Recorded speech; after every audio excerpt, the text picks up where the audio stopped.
you for everything that you've shared with us, your veteran experience and with the writing and your new career as a published author. Out of all of the books that you shared with us, one kind of stands out a little bit when you talked about the motivation for veterans to write. So many veterans that I've come across that, you know, they came back with the PTSD and they're so closed to writing. What was your experience with the most difficult veteran, and how did you get that person to actually share and start writing, to come out of that hard shell?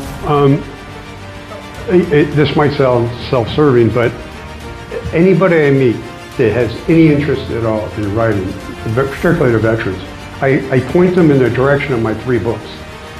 Those books were written for them, for people that want to learn how to write. The first book, okay, basic, I mean, it's so basic, it literally tells you how to pick a pencil up and how to open a page and how to start. I have exercises in the first book, and even in the back of the book you have like worksheets, you know, and for example, okay, here, and it's right out of that book.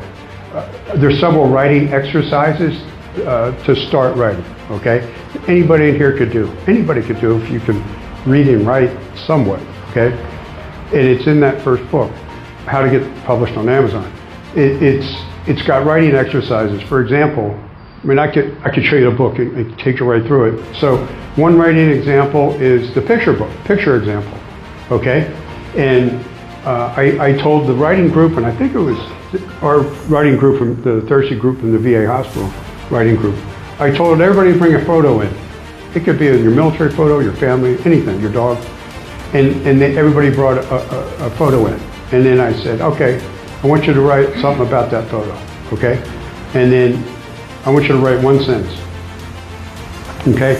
And then tomorrow, tomorrow I want you to look at that photo again and I want you to write a 2nd sentence.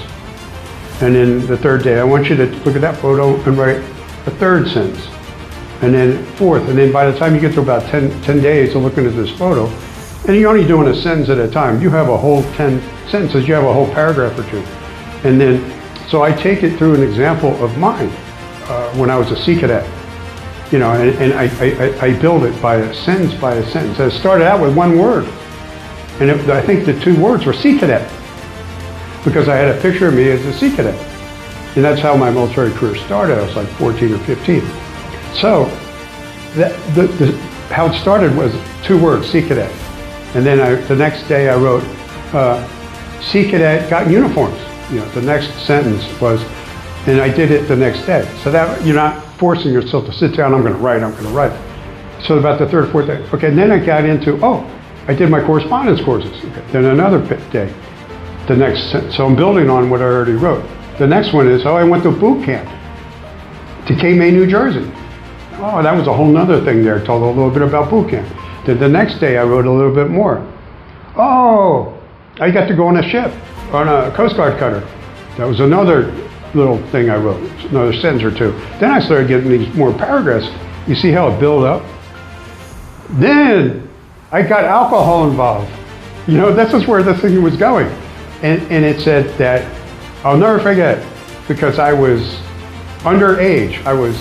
When I went on that ship, I just graduated high school, and I was 18 years old. Drinking age in Pennsylvania is 21. You can't go to bars and drink, all right? So in New Jersey it was 18.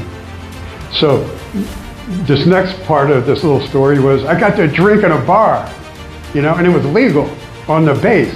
I got to drink at the E-Club, had a beer, man, it was so cool. And so I'm building this story. Then kind of the moral of the story, where this thing ended up, was a big life lesson. Because it was also a time on that ship I spent that summer where one of the seamen, this is the E3, E4, E3 boatswain's mate, active duty Coast Guard, drank an entire bottle of schnapps.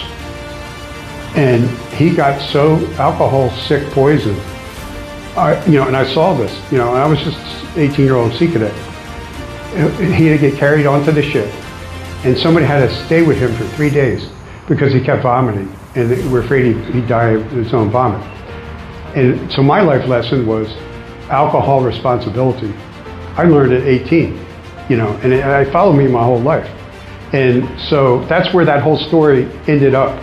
It's a life lesson, and it started out with 2 words: sea cadet on the first day, the second day. So you see, that's one exercise. It's in my first book on how you can start writing. That's the picture exercise. The other is a journal exercise. Okay, it's the same principle. You write the journal. You start a journal, put a date. You write a sentence. The next day, you come in, you write another sentence. It's past 2 o'clock now, so that does conclude our event. I want to give one last big round of applause for Lieutenant Colonel McBrearty.